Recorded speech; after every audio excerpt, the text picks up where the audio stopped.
ጄኔራሉ በፋኖ መገደሉ ተሰማ።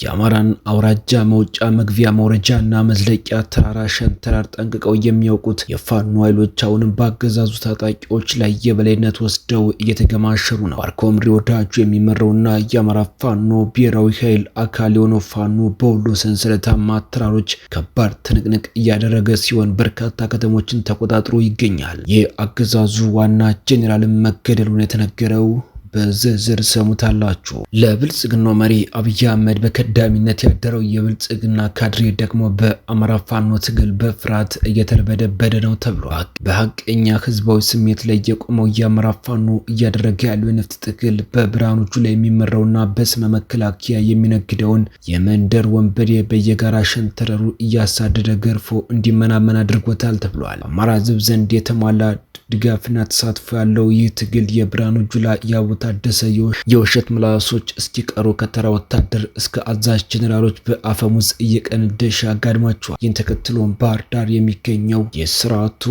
ከዳሚ በፍርሃት እየተናወጠ ነው ተብሏል። ሌላኛው መረጃችን ነው። በአዲስ አበባ ውጥረቱ አይሏል። በርካታ ሰዎች በጅምላ እየታሰሩ ይገኛሉ። ታማኝ ምንጮች እንደነገሩን ተቀማጭነታቸው አዲስ አበባ ላይ የሆኑ ሁለት ተጽዕኖ ፈጣሪ አምባሳደሮች ቴዲ አፍሮን ማሰር በሀገሪቱ ውስጥ ማንም ሊቆጣጠረው የማይችለው ቀውስ ይፈጠራል የሚል ማስጠንቀቂያ ኢሜል ለጠቅላይ ሚኒስትሩም መጻፋቸው ተነግሯል።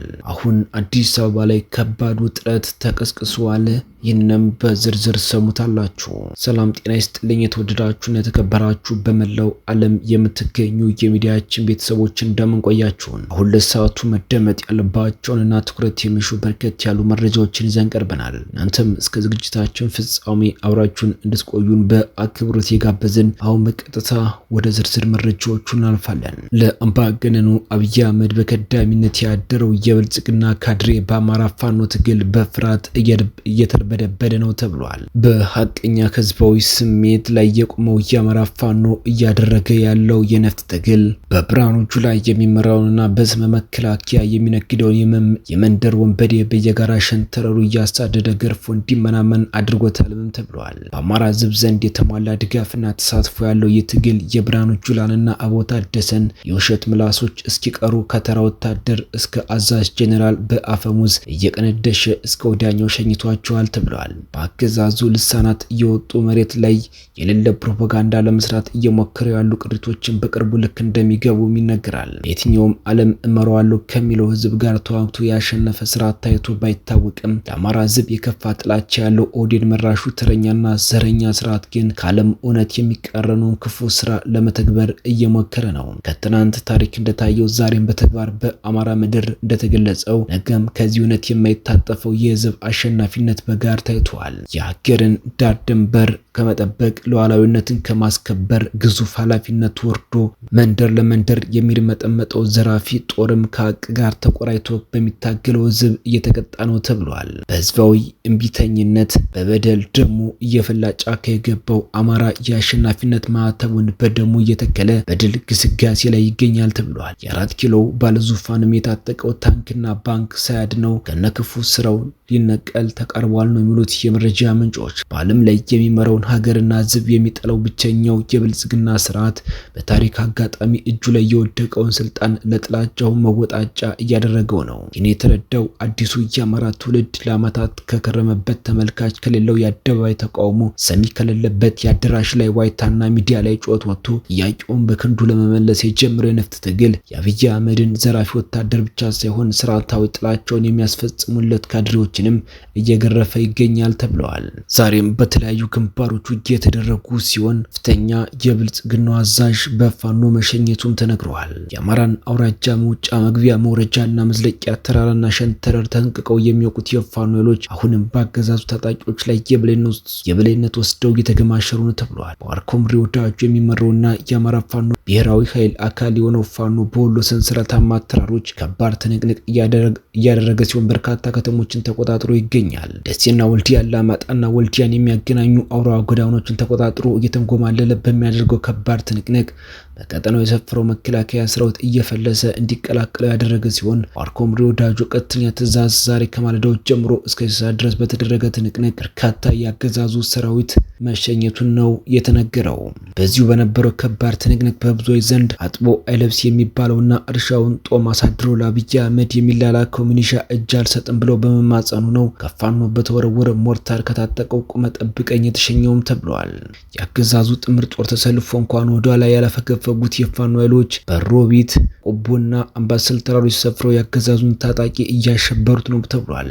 በዚህ በቀጠለውና ከሳምንት በፊት በጀመረው ከባድ ውጊያ ከተሸኙ በርካቶች መካከል አንድ ጄኔራል እንደሚገኝበት ነው የመረጃ ምንጮች ያረጋገጡት። በተለይም በራያ ቆቦ ግንባር ጀምዶ ማርያምን ጨምሮ ባይባዋና አማያን ለመቆጣጠር በተንቀሳቀሱ ያገዛዙ ኃይል ላይ ፋኖ በወሰደው የመከላከልና የመልሶ ማጥቃት እርምጃ ቀጠናውን ከማስከበር አልፎ ገዢ ስፍራዎችን መቆጣጠሩ ነው ከግንባር የደረሰን መረጃ የሚያመላክተው። ያገዛዙ ኃይል ከዛሬ ማለዳ ጀምሮ በሁለት ድሮን ቢኤም በዙያ 3 በመድፍና በታንክ ታግዞ ጥቃት ከፍቶ የነበረ ቢሆንም ከወደ ፋኖ በተወሰደበት የጠረ ማጥቃት እርምጃ ክፉኛ ተመቶ ተሽመድምዶ መበታተኑን ነው የራያ ግንባር ዘጋቢያችን ለማረጋገጥ የቻለው።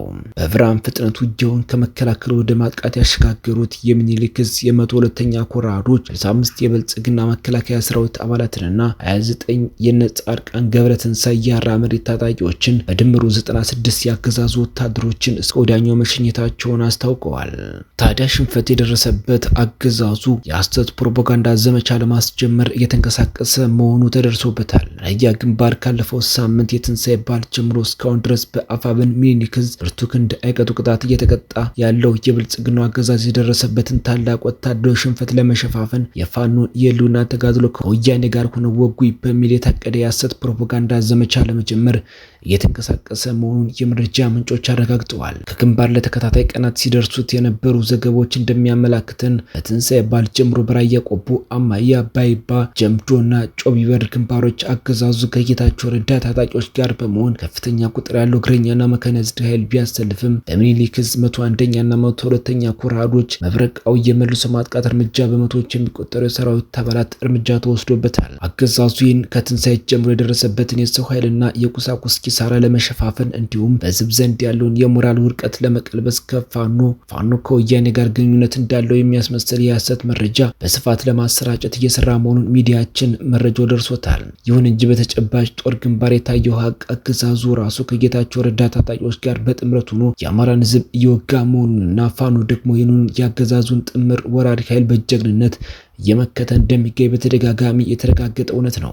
ቀመለ፣ በጠመዘዝ፣ በቀያፈር፣ በአባይ ሃጋሪያና ጎብዬ ወርማትና ተኩለሽ ዙሪያ አገዛዙ በሽንፈት ተደናግጦ በንጹሃን ላይ የከፈተው የከባድ መሳሪያ ድብደባና የህፃናት ግድያ የስርዓቱን ግብዓተ መሬት ለማፋጠን የሚያደርገውን ትግል ይበልጥ የሚያጠናክር እንጂ በሐሰት ፕሮፓጋንዳ የሚገታ አለመሆኑን ያነጋገርናቸው የሚኒሊክ ዕዝ አመራሮች ገልጸዋል። በሌላ መረጃ የቴዲ አፍሮ ሙዚቃ አሁንም አነጋጋሪነቱን ቀጥሏል። ታማኝ ምንጮች እንደነገሩን ተቀማጭነታቸውን አዲስ አበባ ላይ የሆኑ ሁለት ተጽዕኖ ፈጣሪ አምባሳደሮች ቴዲ አፍሮን ማሰር በሀገሪቱ ውስጥ ማንም ሊቆጣጠረው የማይችል ቀውስ ይፈጠራል የሚል ማስጠንቀቂያ ኢሜል ለጠቅላይ ሚኒስትሩ መጻፋቸው ተሰምቷል። ዲፕሎማቶቹ ማስጠንቀቂያው የላኩት ቴዲን የማሰር ፍላጎት በመንግስት በኩል መኖሩን መረጃው ስለደረሳቸው ነው። ቴዲ እጅግ ሰፊ የህዝብ ድጋፍ ያለው የጥበብ ሰው መሆኑን በመጥቀስ የእርሱ መታሰር በሀገሪቱ የሚታየው ግጭት ይበልጥ ያባብሰዋል ሲሉ መክረዋል። ይህ በእንዲህ እንዳለ ልጄ በፖሊስ የተወሰደችው ዘፈን ከፍተሽ አድምጠሻል ተብላ ነበር። ዛሬ ደግሞ በአገዛዙ ሚዲያ ከአልሸባብ ጋር በመተባበር ሽብር ልትፈጽም ስትል ተያዘች በሚል ፎቶዋን ከሌሎች ሰዎች ጋር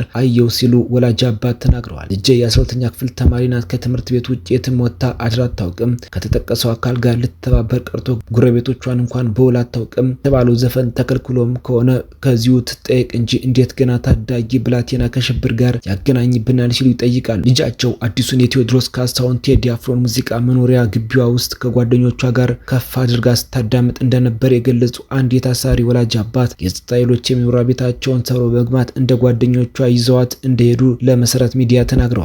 ለልጃ ለልጃቸው ደህንነት ሲሉ ስማቸውን ከመግለጽ የተቆጠቡት ወላጅ አባት ለምን ይዘዋት እንደሚሄዱ የጸጥታ ኃይሎችን ብንጠይቃቸውም ለጥያቄ ፈልገናቸው ነው ይመለሳሉ ብለው ይዘዋቸው ከሄዱ በኋላ በዘፈን ሰበብ ምርጫውን ለማደናቀፍ አመጽ እየቀሰቀሳችሁ ነው የሚል ጥያቄ እንደቀረበላቸው ዛሬ ፌዴራል ፖሊስ ሊጠይቃት እጀ ነገረኝ ይላሉ። ወደ ቤት ስገባ ደግሞ በመንግስት ሚዲያ ከአልሸባብና ከአይኤስ ጋር በመተባበር አዲስ አበባ ሽብር ለመፍጠር ሲንቀሳቀሱ ደረስኩባቸው የሚል መግለጫ ላይ የልጄን ፎቶ አየሁ ሲሉ የታሳሪዋ ወላጅ አባት ጨምሮ ተናግረዋል። ጓደኞቿን ፎቶ ደግሞ የጦር መሳሪያ ሲያዘዋውሩ ተያዙ ከሚባሉ ሰዎች ጋር አየዋቸው ሲሉም ታዘቡትን ነግረውናል። ልጄ የ12ኛ ክፍል ተማሪ ናት። ከትምህርት ቤት ውጭ የትም ወጣ አድራ አታውቅም። ከተጠቀሰው ጋር ልተባበር ቀርቶ ጎረቤቶቿን እንኳን በውል አታውቅም። የተባለው ዘፈን ተከልክሎም ከሆነ በዚሁ ትጠየቅ እንጂ እንዴት ገና ታዳጊ ብላቴና ከሽብር ጋር ያገናኝብናል ሲሉ አምርረው ይወቅሳሉ። ከእንግዲህ በኋላ በሰላም ብትለቀቅ እንኳን ስሟና ፎቶዋ ሽብር ለመፈጸም ተያዘች በሚል በሚዲያ ስለተለቀቀ እንዴት ብላ ነው ትምህርቷንስ የምትቀጥለው ሲሉ መልስ ይጠይቃሉ። በተመሳሳይ በአዲስ አበባ ፖሊስ ኮሚሽን በተለምዶ 3ኛ ፖሊስ ጣቢያና በፌዴራል ፖሊስ የወንጀል መከላከል ቢሮ ውስጥ ባሉ የእስረኛ ማረፊያ ጣቢያዎች የታሰሩ ልጆቻቸውን ለመጠየቅ በመቶዎች የሚቆጠሩ ሰዎች ተሰልፈው ታይተዋል። ብዙዎች ደግሞ ልጆቻቸው የታሰሩበት ጣቢያ ባለመታወቁ በየክፍለ ከተማው ፖሊስ መምሪያና ፖሊስ ጣቢያዎች እያለቀሱ ሲፈልጉ ውለዋል። ትናንት ከመሸ የጸጥታ ግብረ ኃይሉ ሚያዝያ 9 ቀን 2018 ባደረጉት አሰሳ 138 ተጠርጣሪዎችን ያስኩ ማለቱን ተከትሎ በአንድ ቀን ይህን ያህል ከሽብር ጋር የተገናኘ ተጠርጣሪ አንድ ስፍራ ላይ ተሰባስበው የተገኙ አስመስሎበታል ሲሉ አስተያየት ሰጪዎች ጠቁመዋል። አክሎም መግለጫውን አዲሱን የቴዎድሮስ ካሳሁን ሙዚቃ ሲያዳምጡ ታሰሩ የሚለውን የመሰረት ሚዲያ ዜና ለማስተባበል የታለመ ይመስላል ሲልም መሰረት ሚዲያ የዘገበው መሰረት ሚዲያ ነው።